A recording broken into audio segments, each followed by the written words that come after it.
Good morning guys, so meron tayong kakaibang checking for today. Alam nyo ba na ngayong araw na to, yung seller ang kumontak sa atin si Bossing. Sir, anong pangalan mo, sir? Sir Kotchanko. Si Sir Kotchanko. Si seller po yung tumawag sa atin para ipa-check yung binibenta niyang sasakyan. Tapos ito naman si Sir Buyer. Sir, pangalan mo po? Ismael. Si Sir Ismael, okay. So ipakita namin sa inyo guys yung BRB. Actually nakakatawa lang na si seller pa yung talagang kumontak sa akin. Sir, pakicheck naman yung binibenta ko po dun sa client. Okay, nakakatawa. Pakita ko muna sa inyo yung sasakyan. Ito sir, so nag-start na tayo ng scanning. So habang nag-i-scan tayo, sir, check ko lang muna yung overall ng body.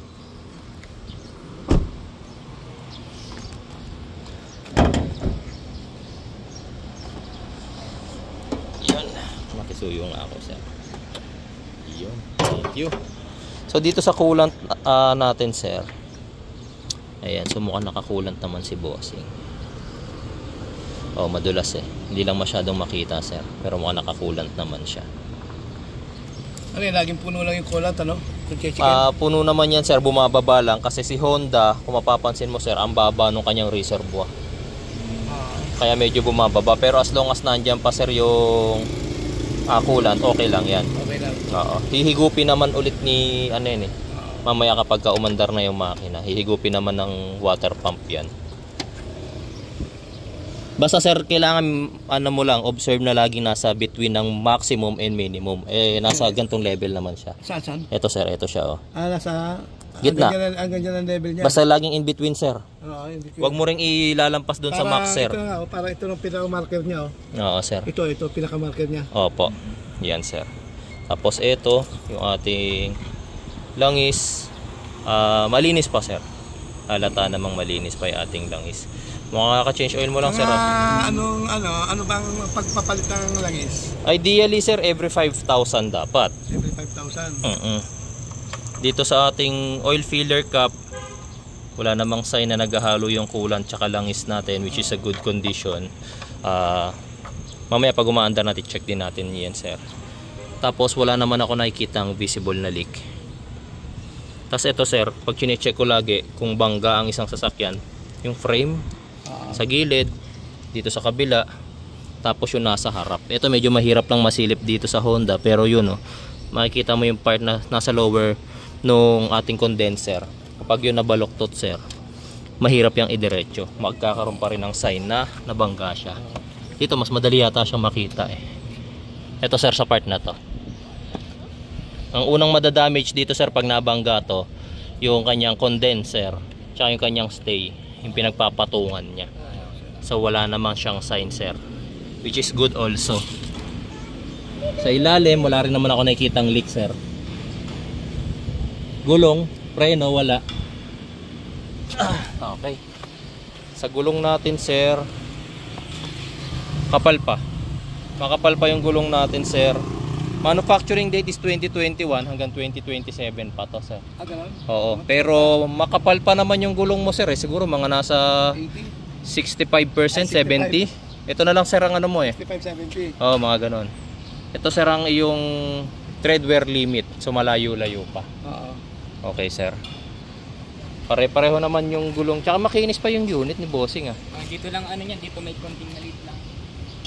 Asan sir? Ilang alas din nga. Halos di makita. Ay, ang makukuha pa sa bapping to sir. Yan lang. Makukuha pa sa bapping to. Bapping tapos oo. Yan lang tayo. Lalabo pero may konting matitira, pero at least lalabo pa yan pag nabapping pa po yan. Yan. Dito tayo sa likod sir. Maabubuksan ko pa yung pinto.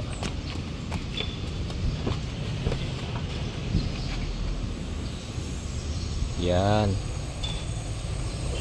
Ay, asan ang tools mo? Ayan. So dito sir, wala rin naman ako nakikitang sign na binaha siya.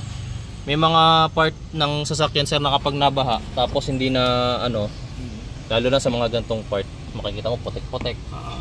Ang daming, alam mo na, mga lumot, something, pag binaha. Tsaka yung amoy kasi ng interior sir, hindi amoy kulob. Hindi amoy kulob, hindi amoy binaha, mga ganon. Tsaka lagi kong tinitignan sa mga ganyan sir, ganito. Paano ba ito pito sir? Sige nga sir, makisuyo pa ako. Yan sir. Ayan sir.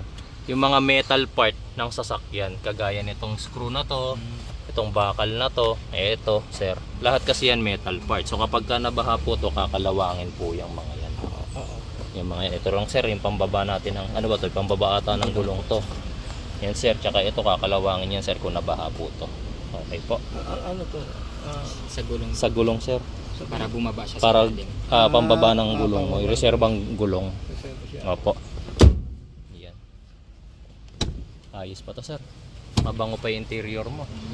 Sir, excuse lang sir, ulo lang po. Yan. Sir, tapos na scanning natin. Ay, papasok po kayo. Eto sir. First scanning natin sir, puro green po ang lumabas. Wala tayong nakitang error. Malinis po lahat. Lahat malinis. Okay sir. So ngayon, initial scanning po to. Ang gagawin natin sir, test drive. Test drive lang. Tapos mag-i-scan ako ulit mamaya pag balik natin. Kung ano nilalabas na error code doon, since green po lahat to, yun po yung talagang problem niya. Okay po. Yan. Sige. Check ko lang sir kung tatalsik yung coolant dito. Sige lang sir. Pwede na po. Ayan. So nakita nyo guys, walang tumalsik na coolant dito sa ating sa may radiator. So ibig sabihin, no sign na blown head gasket. Kasi kung meron yan, fountain, okay sign na may problema tayo sa head gasket. Sa ating oil filler cup, tahimik. Okay. Sige sir, test drive po tayo sir. Thank you po. Yan. Sige po sir. Tapos sir, para ma-check ko lagi kung malamig ang aircon natin pag nagte-testing ako. 20, mga 2 lang yung fan speed.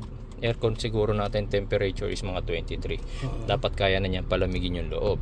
Kapag kaya niyan palamigin yung loob sa ganyang settings, what more kung highest tapos coldest. Diba? So 23 lang. Lower natin yung fan to. Yan, tas test drive po tayo ngayon sir. As of now sir, ang gagawin ko muna ng test drive natin sa automatic mode muna tayo. Mamaya mag-sports mode ako. Testingin naman natin itong mga paddle shifters na to. Sir, saan po tayo pwedeng umikot? Kaya gusto mo ba yung medyo may stretch ng konti? Sige sir. Sige, kaliwa tayo. Kaliwa sir. Hindi ba tayo coding sir? Hindi. Lakas pa nga ng araw sa atin sir. Saan tayo sir? Kaliwa po. Tapos ito sir, every time na magbe-brake ako, hindi ako humahawak sa manibela para kagaya niyan. Kung may preno po ako. Pag pumabig, ibig sabihin meron tayong problem sa brake. Sa brake. Opo. So since binibitawan ko naman yung manibela kapag pumipreno ako, hindi naman tayo kumakabig. So good po yun. Okay po. Yan o. Hindi po ako nakahawak sa manibela. Okay po. Yung try natin yung sports mode. Hindi natawag. Ito po yun sir. Dagdag. Bawas. Nasa primera po tayo ngayon. Segunda.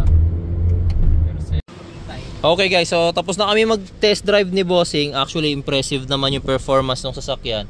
At naalagaan pa naman ni Bossing. Makikita nyo naman sa interior. Mababa pa yung mileage natin. And na-check ko naman yung fluids niya.